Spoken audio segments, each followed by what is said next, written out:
नमस्कार, मैं प्रवीण जाखड़ JDApro.com में आपका बहुत बहुत स्वागत करता हूं। देश के रियल एस्टेट में आज बहुत बड़ी चर्चा है कि नोएडा के एक बिल्डर ने बदमाशी की, सुप्रीम कोर्ट ने सख्ती दिखाई है और उस बिल्डर द्वारा की गई बदमाशी को जमींदोज किया जाने वाला है।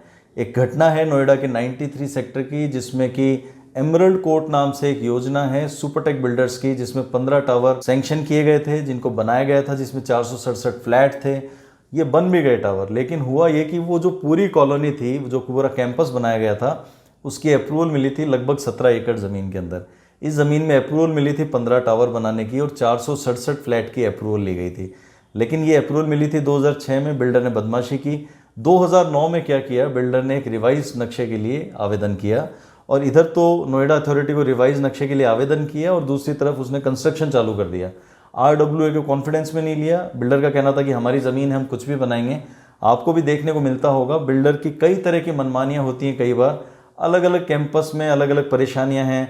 लोग टाउनशिप में रहते हैं, मल्टी स्टोरीज़ में रहते हैं, बिल्डर को कहते हैं कि आपने एग्रीमेंट में ये लिखा था, आप इसका कुछ कीजिए, हमें ये फैसिलिटीज़ दीजिए, हम आपको पैसा दे रहे हैं, हम पहले पैसा चुका चुके हैं। लेकिन बिल्डर आपकी सुनवाई नहीं करता है। हम आपको बताएं कि कोर्ट के दरवाजे खुले हुए हैं।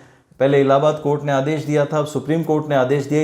ये पूरा एक नज़ीर पेश की है इस पूरे मामले में, जो कि अगर आप फ्लैट्स में रहते हैं, आपने कोई प्लॉट लिया है, कहीं भी आपने कोई इन्वेस्टमेंट किया है रियल एस्टेट में, तो ये नज़ीर एक ऐसी पेश की है सुप्रीम कोर्ट ने और इलाहाबाद हाई कोर्ट ने, जो मेंशन की जानी चाहिए, जिसको याद किया जाना चाहिए और सालों सालों तक इस बात को याद किया जाएगा, क्योंकि ये जनहित में एक बड़ा फैसला है।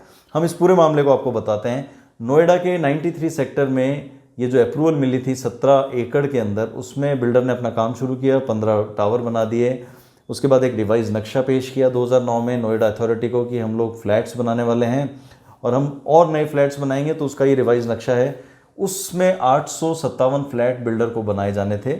इन फ्लैट के डिज़ाइंस किए गए, सारी चीज़ें डाल दी गई। उधर नोएडा अथॉरिटी ने अप्रूवल दी नहीं थी, उससे पहले बिल्डर ने कंस्ट्रक्शन चालू कर दिया और RWA जो वहाँ पे बना हुआ था, एसोसिएशन, रेजिडेंट वेलफेयर एसोसिएशन, उसको कॉन्फिडेंस में लिया, उसको कोई इन्फॉर्मेशन नहीं दी गई और वहाँ पे जब विरोध किया RWA के लोगों ने, तो बिल्डर ने अपनी मनमानी जारी रखी।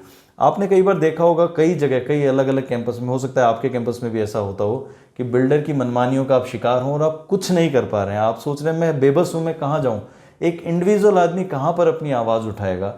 तो यहाँ पर देखिए कि लोग इलाहाबाद कोर्ट में लोगों ने मूव किया, RWA के लोगों ने 2010 में जो है वो RWA ने हाई कोर्ट में मूव किया और मामला दर्ज कराया। कोर्ट में जो फैक्ट्स थे उनको रखा गया। कोर्ट ने 2014 में हाई कोर्ट ने माना कि बिल्डर ने बदमाशी की है। बिल्डर ने गलत तरीके से वहाँ पे कंस्ट्रक्शन शुरू कर दिया, अप्रूवल मिलने के पहले ही कंस्ट्रक्शन शुरू कर दिया, माल बेचना शुरू कर दिया, जो प्रपोजल्स थे नए कस्टमर्स को दिखाने शुरू कर दिए। जबकि सैंक्शन मिली थी 17 एकड़ में 15 टावर बनाए जाएंगे और 467 फ्लैट बनाए जाएंगे। बिल्डर ने चतुराई क्या लगाई कि 2 नए टावर खड़े किए, जिसमें 857 नए फ्लैट खड़े करने शुरू कर दिए और हर एक फ्लैट की कीमत रखी 1,92,00,000 रुपए से लेके 3,24,00,000 रुपए तक। हम लोग एक एवरेज निकालें तो 857 फ्लैट्स को 2.5 करोड़ से एवरेज भी निकालें तो 21 अरब रुपए का एक प्रोजेक्ट है, जिसको सुप्रीम कोर्ट ने 5 महीने पहले कहा था कि इसको तोड़ दिया जाना चाहिए, क्योंकि ये इलीगल है, ये गलत तरीके से बनाया गया, बिल्डर ने बदमाशी करके इसको बनाया। सुप्रीम कोर्ट ने 5 महीने पहले आदेश दिए, लेकिन नोएडा अथॉरिटी ने ज़्यादा इसमें गंभीरता नहीं बरती और ये सुप्रीम कोर्ट ने ऑर्डर दिए थे कि बिल्डर को इसको तोड़ना पड़ेगा अपने खर्चे पे। लेकिन बिल्डर तो तोड़ेगा कैसे, आप जानते हैं, क्योंकि बिल्डर तो मनमानी पहले ही कर चुका है। बिल्डर ने सुप्रीम कोर्ट में भी अपने तर्क रखे, अपनी बातें रखी, लेकिन सुप्रीम कोर्ट ने साफ खारिज कर दिया। उन्होंने कहा कि इलाहाबाद हाई कोर्ट का मामला जो डिसीजन है वो बिल्कुल सही है कि दोनों टावर तोड़ दिए जाने चाहिए। खास बात देखिए, RWA ने एक लंबी फाइट की और 12 साल बाद RWA के लोगों को, वहाँ के उन 457 जो फ्लैट के लोग थे, उनको एक न्याय मिला है और न्याय में सुप्रीम कोर्ट ने कहा है कि अगले 3 दिन के अंदर 72 घंटे में ये दोनों टावर जो हैं तोड़ दिए जाने चाहिए, जिसमें 857 फ्लैट बनाए गए। समस्या कई सारी हैं, हालांकि सर्वे किया गया नोएडा अथॉरिटी की तरफ से, ये दोनों टावर तोड़ेंगे तो आसपास कितना नुकसान होगा, जो बगल में बिल्डिंग बनी हुई है, क्योंकि सारा इलीगल कंस्ट्रक्शन है बेसिकली, तो उसको तोड़ने से आजू बाजू कैसे 40 माले की बिल्डिंग को तोड़ने में जो डैमेज होगा आसपास का, या जो पॉल्यूशन कंट्रोल को लेके जो प्रॉब्लम्स आती हैं, उन सब को लेके डिस्कशंस जारी हैं।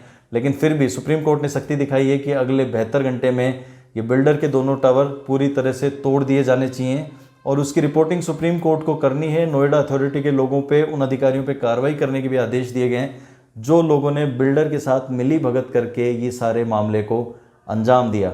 हम आपको बता दें, आप किसी भी कॉलोनी में रहते हैं, आप किसी टाउनशिप में रह रहे हैं, किसी भी कैंपस में, फ्लैट्स में रहना है, क्योंकि हम लोग ऐसे मुद्दे लगातार अपने चैनल पे उठाते रहते हैं। आपको कोई भी समस्या, आप कोर्ट की तरफ मुंह कीजिए, कोई दिक्कत नहीं है, क्योंकि कोर्ट न्याय के लिए बैठा है, आप अपनी बात कह सकते हैं। अब आप देखिए, होता ये है कि कोर्ट ने यहाँ पर जो आदेश दिया है कि कस्टमर्स को, जिन लोगों ने इन्वेस्ट कर दिया है इस 40 माले के 2 टावर में, उन सबको 12% ब्याज दर यानी 1 रुपये सैकड़े के हिसाब से बिल्डर को वापस रीपेमेंट उनको करना पड़ेगा कस्टमर्स को, और वो ज़मीन जो है वो वहाँ पे बिल्कुल साफ़ कर दी जाएगी, वो दोनों टावर ज़मींदोज़ कर दिए जाएंगे। बच के रहिए, किसी भी फ्रॉड से बच के रहिए। आपके सामने कोई भी ऐसा फ्रॉड है, हमें बताइए, हम उस मामले को उठाएंगे। JDApproved.com एक मीडिया कंपनी है जो कि रियल एस्टेट के मुद्दों को उठाती है। आपके मुद्दों को हम लोग उठाते हैं। आपको कोई भी समस्या है उनको सामने लाइए। देखिए होगा क्या, आप डरिए मत बिल्कुल भी। किसी भी बिल्डर, कॉलोनाइजर, किसी भी ऐसे व्यक्ति से डरने की ज़रूरत नहीं है। वो कितना भी पावर रखते हो, वो कितना भी पावर आपको दिखाते हो, उससे डरने की ज़रूरत नहीं है। आप अगर सही हैं, आप नियमों के अनुसार अगर आप अपनी जगह सही हैं और बिल्डर ने गड़बड़ की है, कॉलोनाइजर ने गड़बड़ की है, तो डेफिनेटली वहाँ पर कोई ना कोई न्याय का जो रास्ता है वो खुला हुआ है। वो मुद्दा उठाने की ज़रूरत है। आप अपने मुद्दे को केवल उठाइए, उठाएंगे नहीं तो आपकी कोई सुनेगा नहीं, आपको न्याय कभी नहीं मिलने वाला है। क्योंकि नोएडा में 457 फ्लैट्स में रहने वाले लोगों के सपने थे। इन्होंने 1-1, 1.5-1.5, 2-2 करोड़ के फ्लैट्स लिए थे, जिनके बाद जो इनको समस्या आई, आप सोचिए उन कस्टमर्स का क्या होगा। 857 लोग जो वहाँ पर 21 अरब रुपए का इन्वेस्टमेंट इस बिल्डर के साथ करने वाले थे या उन्होंने किया है, उनका पैसा किस तरह अटक गया है यहाँ पे। अब वो निकालने के लिए फिर सुप्रीम कोर्ट का इन्वॉल्वमेंट, उन लोगों ने सपने देखे, उनके 10-10 साल बर्बाद हो गए। अब ये केस चलते रहे, अब ये टावर ख़त्म कर दिया जाएगा। वो लोग जिन्होंने घर का सपना देखा था, वो सपने ही चकनाचूर कर दिए गए। बच के रहिए ऐसे गलत जो ट्रेड करते हैं, गलत जो बिल्डर्स हैं या जो कॉलोनाइजर्स हैं।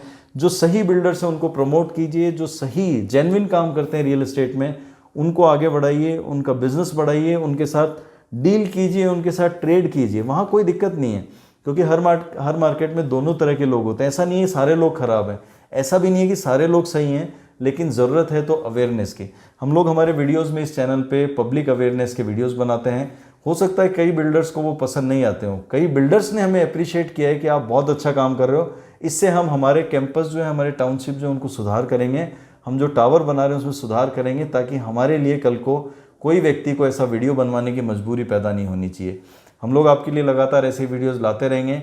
अपने हक के लिए खड़े होइए, अपने हक के लिए लड़िए, क्योंकि न्याय हर जगह मिलता है। समय लग सकता है लेकिन न्याय ज़रूर मिलता है। अपने हक की लड़ाई जारी रखिएगा, हम लोग आपका साथ हमेशा देंगे। अगले वीडियो में फिर मुलाकात होगी। नमस्कार।